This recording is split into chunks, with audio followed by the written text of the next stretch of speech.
What a treat and what a delight. When I logged in today, I did not think that we would be getting the Arifureta OVA. I thought this was going to be scheduled kind of like later on, like during the summer, but the OVA dropped. Now, this feels like it's probably not going to be the last OVA. We'll probably still get one more in the summer. I'm pretty sure when season 1 dropped, we got at least 1, 2, I think maybe we got 3 OVA episodes in total for that Blu-ray release. So there is a chance that we will continue to get at least 1 more, maybe even 2 more OVAs before all is said and done, which is awesome. But like I said, logging in today, what a treat and what a delight and what just freaking cuteness overload. That's what I'm going to call, like, I don't know if I'll put on the thumbnail or the title, but definitely cuteness overload this episode. Now, one of the questions that I had originally when going into the OVA for Arifureta was, what timeline were we going to get the actual OVA? Is the OVA going to take place kind of like after the fact, after kind of season 2's in debacles and ending, or is it going to be somewhere in the middle, somewhere at the beginning? Well, the question it really is kind of like towards the beginning, because we got a lot of MYU action here, which I'm really happy for, because basically what ended up happening during the season was MYU went back home with her mom and everything, and basically she was just never to be seen again. Like, MYU just basically ended up just not being existent for like the second half of season 2, which is completely okay, but I'm glad that we got more MYU action again.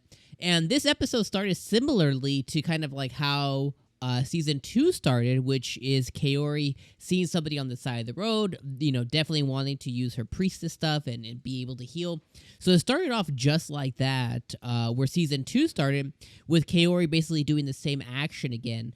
We got different results this time. We got, all the girls, we got Tio and Shia and MYU really looking onto her and saying like, oh, I would really love to learn magic. And then we kind of got that whole arc to where, oh, well, Yue is the one that's going to teach us magic. And Hajime's like, no, you guys should not. You guys take it from me. Don't learn magic.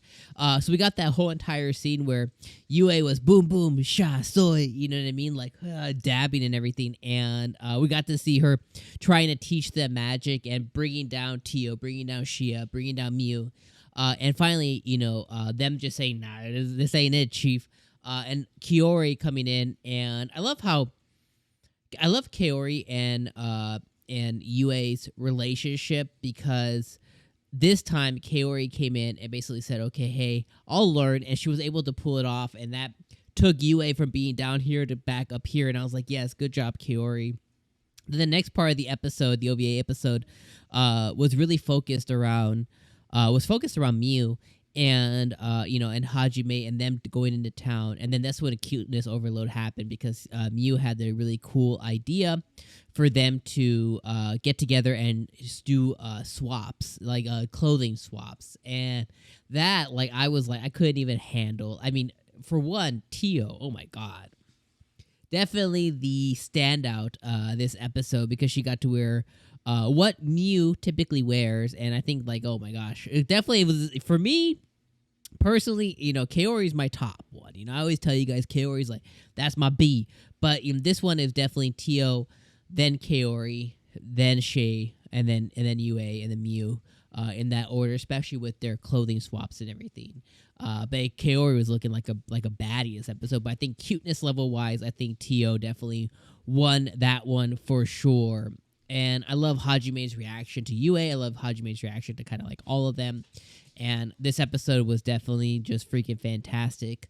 Then we kind of, ended off the episode with just the motherly sibling love. Again, MYU really interacting with Yue and really kind of putting those vibes out there and reciprocating it from Hajime, and then Hajime kind of having his cuteness overload, him being kind of like full-blown, very much overloaded during the episode. Couldn't handle it. The baby conversations coming back, and like the whole gang. But this OVA episode was just, it was so good, and it was a pleasure, and it was a delight, and I had no idea that we were going to get it this soon. I had no idea we were going to get episode 13, or the OVA, the continuation of this so soon, and I'm so glad that we did, because this one was so good. It was such a pleasure to watch. I had like a stupid grin and a stupid smile on my face the whole entire time that I was watching it. And any time that we get more Arifureta, especially, that makes me extremely excited, and I am so happy that it ended up happening this quickly. And that you know how people say the stupid saying that they have, but that scene, you know, the clothing swap scene is definitely going to live in my head rent free, and definitely going to watch this episode again, definitely going to absorb it again, and definitely appreciate everything that it was on offer here. This is just a cute, fun episode centered around Mew, and I'm definitely here for it. Let me know what you guys thought about this OVA episode down in the comments below. I appreciate you guys being here for another Arifureta episode. I hope this was a surprise and delight for you as it was for me. And let me know during the clothing swap section, put in the comments who was best girl, who wore it best. Let me know in the comments down below who was your top girl during that scene. All right, I'll see you guys hopefully on another Arifureta video very soon. But if not, springtime has already started. There's a ton of videos and reviews that have happened for a lot of episode 1, so check some of them out over here. All right, we'll see you in the next video. Peace.